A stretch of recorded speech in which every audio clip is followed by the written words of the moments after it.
The name of that song is titled Dwayne, and it is from a soon to be released album by my special guests today, Jesse Sykes and Philip Wandscher from Jesse Sykes and the Sweet Hereafter. Welcome to the Friday Afternoon Music Mix. Thank you for having us. Yeah, hi, Greg. We are thrilled to be here. I'm thrilled to have you here, actually. No. That's great. I want to point out that guys have got a show coming up tonight at the Shakedown in Bellingham. Doors will open at 8:30 p.m. The show will be at 9 p.m. You are opening act tonight in a duo form, not the full band, for Marissa Nadler and Eight Bells. This should be a great show. I know you have worked with Marissa in the past. She's got an interesting little bio too, doesn't she? Oh, she's amazing. She honestly, I mean, I always feel like it sounds like I'm just sort of fluffing this up, but she truly, I think, at this stage of my life is my favorite singer-songwriter. She's just amazing. And we've known each other for many years. We've toured together and, but she's a lot younger than us. She's a good 14 or 15 years younger. So I kind of feel too like I've watched her grow up and sort of, I don't know, just evolve into this force. And so, she was like, hey, would you guys like to tag along and play a couple shows? And coming out of COVID, being where we're at, I was like, this is perfect, man. I get to play with my favorite artist, but just get our feet wet, not have to worry about the responsibility of our own shows right now. I mean, I don't know. And we've been on a hiatus from Bellingham for a while. And to be honest, there was a time where we did really well in that town. So it's kind of a good reintroduction to kind of get back up there. Yeah, because all the college kids from 10 years ago are like 30 years old now and, living in the suburbs and don't remember who the hell, we are. So yes, this is all just it's just a beautiful way to get back into playing live music after the COVID. You think maybe they'll show up to see if both of you are using canes? Yeah, right. Well, yeah, we definitely. Well, some of us have less. That'd be a good fight. Some of us have less teeth, for real. So indeed, it would be. Yeah. One thing I noticed about Marissa, she graduated with a master's degree from the Rhode Island School of Design. She's no slacker. Yeah, and it's funny. So did I. We didn't know each other because I didn't know that, Jesse. I didn't get a master's, but I went to RISD for undergrad.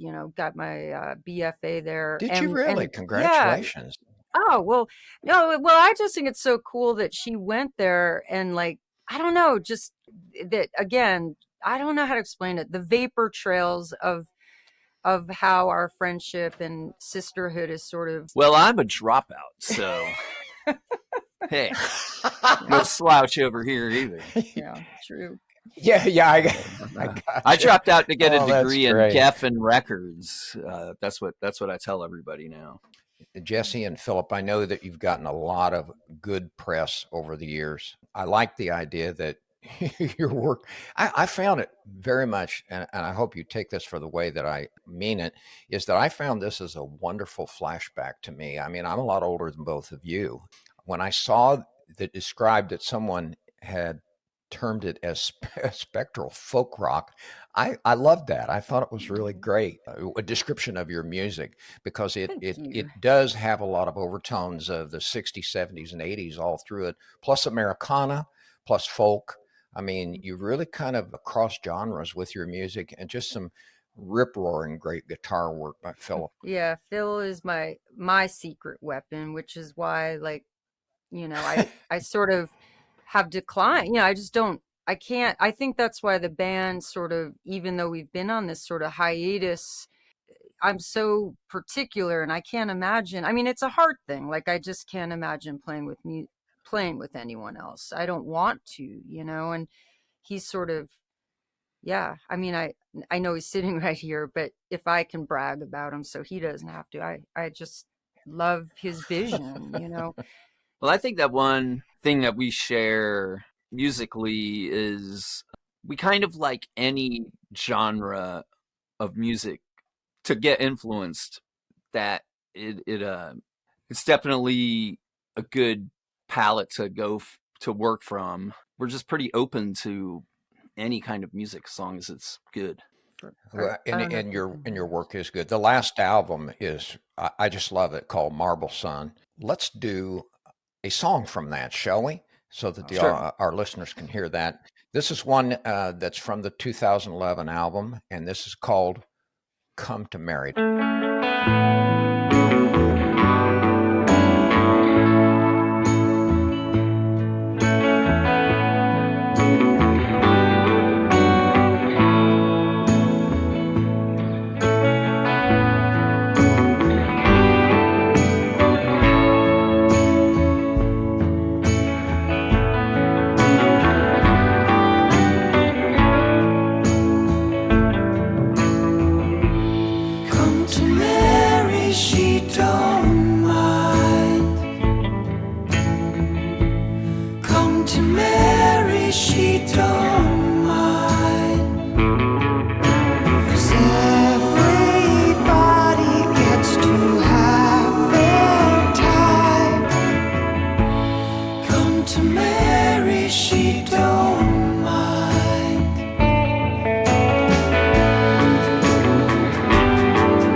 You know, of that album, there's some really wonderful music on there. I love Ceiling High, Birds of Passerine. your own kind, and especially I liked Wooden Roses. I thought that's just one beautiful song. Your lyrics and your music are wonderful, and your arrangements are just terrific, and some great production that's in there as well. I'll be looking forward to when your next album is released. Send it to me so that I can play it here in KSVR. Are you going to go with 30 Tigers again, or is that still up in the air as to who your label might be? Yeah, we have no idea. I made a decision. I'm just not even gonna send it out to anybody until we knew we could deliver, because it's been, without getting too personal, like the last decade, a lot of living happened, a lot of living, a lot of dying, a lot of everything. And we just went through points, just that I think a lot of people, if you are lucky enough to live long enough, go through these evolutions. And I think we both can agree that, like, the music itself sort of became a painful association. And I think we both had to step back for a while. We didn't realize that at the time, but now in hindsight, it's like clear what was happening. And I think it'll be really interesting, how things level out when the record finally does come out. We have no idea at this point. It's all going to be new terrain. I mean, we hope we're privileged enough to have a label put it out, but we will absolutely, self-release if need be. So we're just going to wait and see. And people can follow up on, when that album will come out, as well as your dates of where you're going to be performing. Let's point out they can see that on your website at jessesykes.com. That's JESSESYKES.com. And also you have Instagram, Facebook, and social media where they can keep up with you as well. One thing I wanted to ask you both about that in your bio online that really jumped out at me. I'm a big fan of Dave Alvin. I saw that you had appeared on an album that I have not heard, and I thought I had every album that Dave Alvin has done, called The Third Mind. That really interested me when I saw that you had participated in that album, along with a who's who lineup that is just incredible, doing some 1960s and 1970s songs of such groups as 13th Floor Elevators, Alice Coltrane, Fred Neil, etc. Tell me a little bit about that, Jesse. That sounds like that must have been amazing. Wow. Well, I mean, I guess we can agree, right? All of us that Dave is like a national treasure. I'm so glad you are a fan of his, and he's just a beautiful human being. And Phil and I just got real lucky years ago. The band opened up for the Knitters. We've done some touring with them and sort of just hit it off with Dave, just sort of a kindred spirit kind of thing. Always kept in touch, and he really liked Phil's guitar playing, and we were, of course, in awe of him, especially years ago, because he's legendary and he's got the stories, like just unreal stories. So long story short, I got an email, or I think it was an email, being asked, to appear on this project, and went down to LA for, I don't know, it was a long weekend, I suppose. And it was all kind of done on the fly in this beautiful way, just live. And I was terrified, like, can I, not screw this up? And it was just one of the greatest experiences of my life, honestly. And we're hoping there's going to be more. So, and the song that I sang on was that song by Bonnie Dobson, Morning Dew. The Grateful Dead, of course, made it really famous. Oh yeah. And I hope I did it justice. It's been covered by so many bands, but I tried to just put my own sort of take on it and make it a real lullaby, and then it, whatever. People can go find it and hear how it rolls. It was a real honor. So thank you for bringing That's that great. up. I tend to get it. One of the songs that jumped out at me, I probably haven't heard in 40 years, is Journey in Sechendananda. I thought, wow, you can pronounce it. I can't even, so I'm Sechendananda. That's why I could never be a DJ, man. Well, they were supposed to go on. They were supposed to go on tour. I was reading that when COVID hit, and good old Covey ruining all the fun. I know. That would have been a great tour to have watched. I was and excited. maybe he'll reconvene it. Now with things are starting to somewhat kind of coming out since COVID for both of you. It really has, yeah. You heard us fighting right when we first got in this little Zoom chat room. You should hear us while we're trying to practice. It's like we're dusty. I mean, we are rusty and dusty and decrepit. So yeah, it's going to be ready to go. Yep. Ready to go. That's good. I was going to say, we once played a gig in Aberdeen, Scotland, which is probably the most depressing place on earth. And afterwards, one of the guys from the promoter, the other band, went to get paid, and this old Scottish man who owned the venue was like, "Tell that Jessie Sykes she'll never play Aberdeen again," because we were too depressing for Aberdeen. That's what he said. He's like, "I'm a funeral." Oh man. Oh my God. I love that guy. Wherever you are. I will. Oh my gosh, that's great. Hopefully they won't say that in Bellingham. Yeah.